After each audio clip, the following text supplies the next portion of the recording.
Hi, everyone. In case you don't know me by now, I am Fran Drescher, your SAG-AFTRA National President. It is my great honor to serve you. My goal is to elevate our positioning on all fronts so the perception of SAG-AFTRA becomes one of power, equality, and success within our industry, the nation, and the world. I want to say a heartfelt congratulations to all on their elections. Your sacrifice of time without pay in service to the greater good of our union is admirable. I look forward to working with each of you as we move forward in unity towards the realizing of great achievements and seminal pivots in new and fruitful directions. To our Executive Vice President, Ben Whitehair, our Secretary Treasurer, Jolie Fisher, and all our officers, I say with great confidence that we will make magic together. If you follow my lead for bipartisanship, lock elbows with each other, and forge ahead on the only side, which is the side of unity, I assure you progress will be made, desires fulfilled, and contract demands met.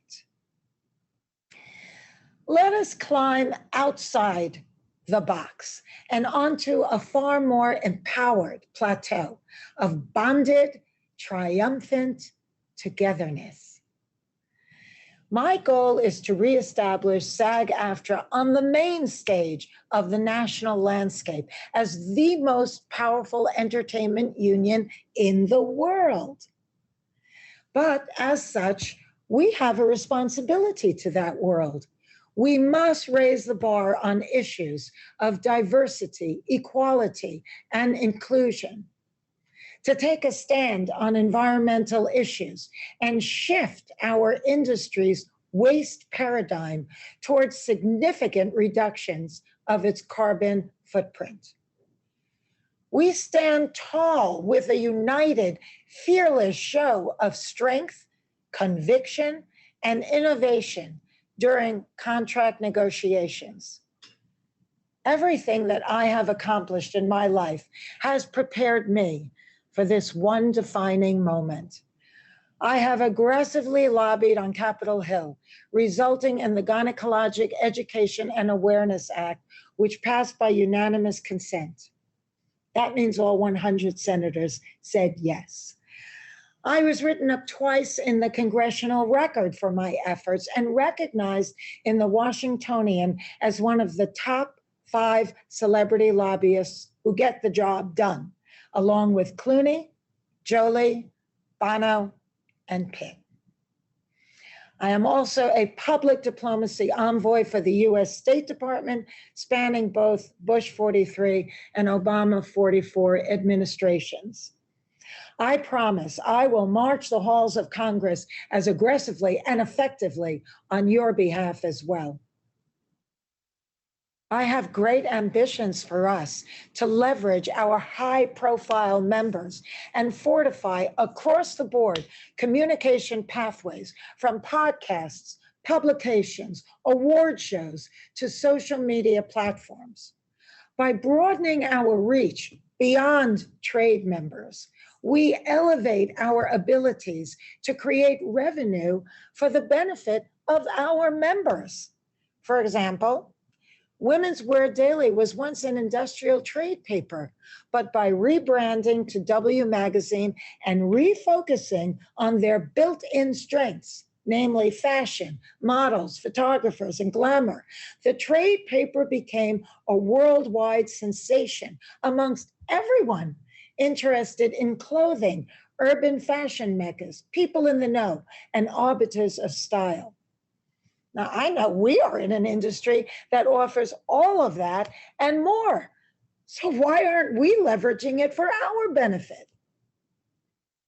If we are to remain both relevant and necessary with our new and young members, as well as continue to grow and claim new modes of entertainment delivery systems, we must become more competitive in all modes of communication to keep up with the fast, forward, viewer-friendly streaming, YouTube, social media, and online youth-driven content that is now. I cannot wait to disarm our opposition with the next commercials contract, or as we ramp up for the TV theatrical in 2023, plus everything in between. Every success that we make now strengthens our presence and impact when we walk into that negotiating room. We will not be diminished or dismissed. With success comes success. A network president once described to me as a Russell, because he said, I have the curves of Jane Russell, the comic timing of Roz Russell, and the tenacity of a Jack Russell. I wanted to wear a lot of hats in this business, and I'm proud to say I successfully have.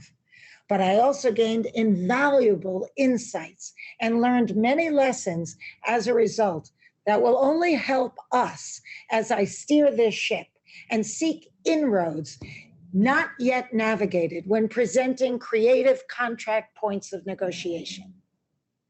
As Frederick Douglass, a great American, once said, power concedes nothing without demand. It never has, and it never will.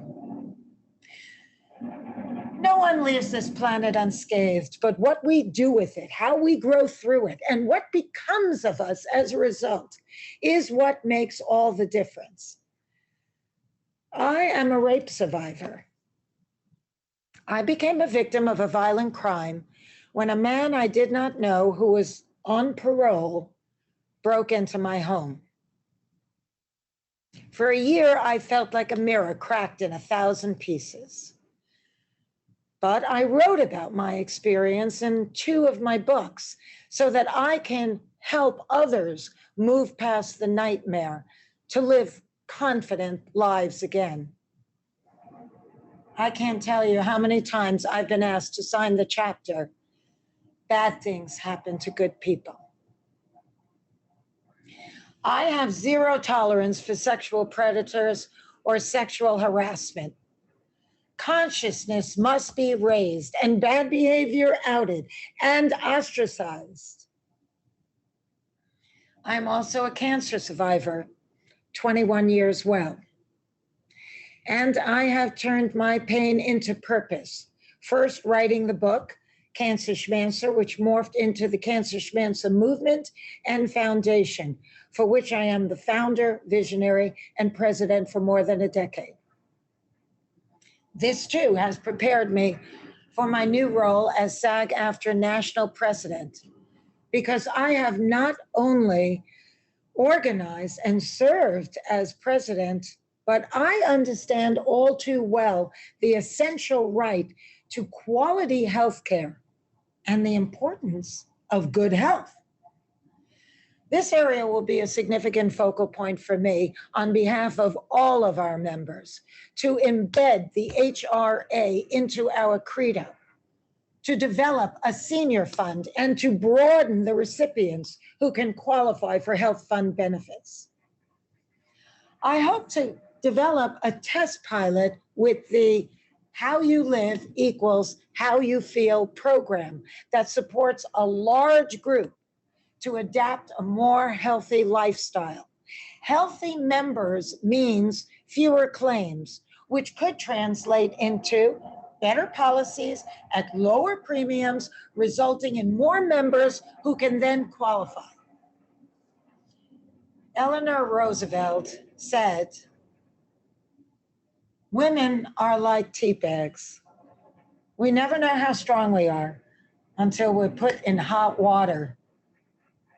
Well, I want to see more women in high places across all fronts. There must be women invited to every table, or there cannot be fully realized success. Women offer an essential balance to any and every conversation. As women's rights over their own bodies are being taken away through legislation, I once again look to our union to help by exemplifying gender equality. But the same applies to racial, ethnic, LGBTQ plus diversity, inclusion for the elderly and the disabled. We are all integral threads in the fabric of the human experience.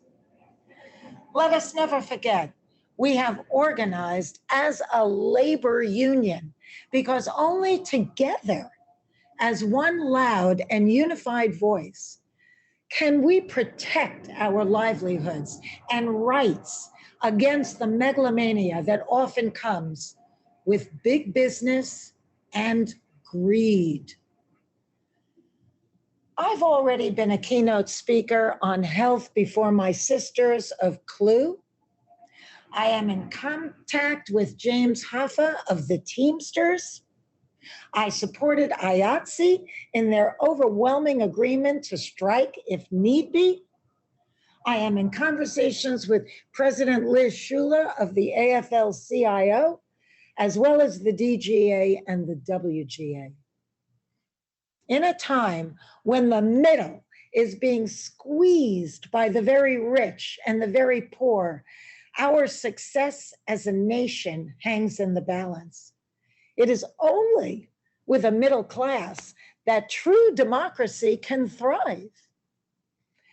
To this end, we join with our labor union peers in defense against the threats to labor at this moment in time. I decided to take on the Herculean task of leading in service as national president because I know I can make a difference. You may think some of these ideas sound grandiose or overly ambitious.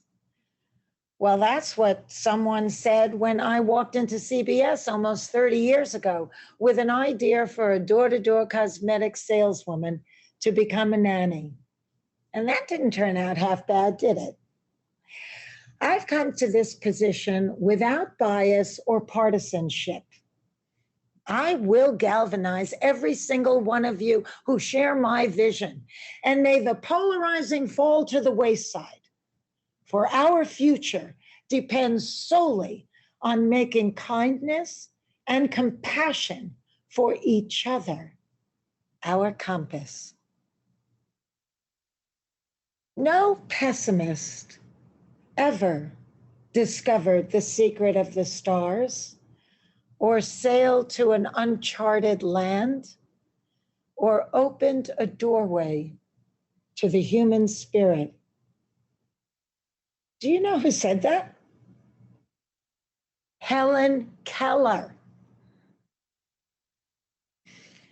Together we are moving into a brilliant future in pride and love of union and our brother and sisters. Can we rise? No longer shall we succumb to internal vitriol and anguish, for it is that very division that hurts, weakens, and destroys us, but to the gleeful gain of our employers. The jig is up, producers, for we performers and informers are back with a vengeance as one huge, united labor union. For the next 2 years, I am your national president, and I will lead us to glory, for we are winners, brave hearts, and the essential center of the wheel from which all other industry spokes connect. I realize that some of my visions may sound over the top, perhaps unrealistic to the jaded and negative. But I ask you to trust me. Take this ride with me, as you have nothing to lose and everything to gain. In closing, I would like to share this quote from Robert Browning, which I hope will inspire you, as it always does me. Ah, but a man's reach should exceed his grasp. Or what's a heaven for? Thank you all. This concludes the 5th biennial SAG-AFTRA Convention. Think peace, everyone, and be well. This convention is adjourned.